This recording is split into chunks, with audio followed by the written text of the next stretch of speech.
It looks like the next problem is coming towards the Mercedes F1 team. This time the problem is their fuel, which is not homologated before the first race yet. In the past, that was a pretty simple procedure where teams just sent a sample of their fuel to an FIA-certified laboratory. And the whole process to homologate this fuel took 2 to 3 weeks. But now the process is different because we have these complicated e-fuels, and you can learn all about these fuels and why they are so much more expensive in my other video below. So now with the new e-fuels, the process is a lot more complicated, and teams sent their samples to a company called Zemo in Britain. And they are analyzing if these fuels are really carbon neutral, and they can only homologate the fuel if every single component of their fuel is homologated, so every single molecule.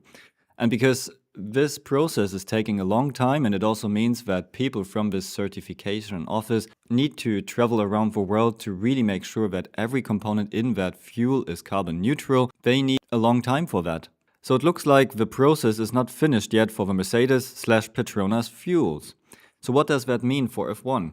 Mercedes provides engine to 4 teams now, so which is the Mercedes Works team, McLaren, Williams and Alpine, which means that 8 cars on the grid are using the Mercedes engine and Petronas fuel. So does that mean now that these cars can't start at the first race?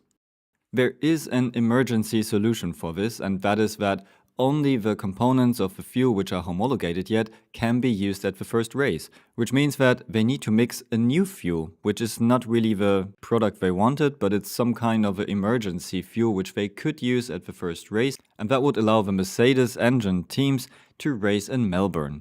But it won't be the ideal fuel for them, they might be down on power a little bit, and it would be a big problem.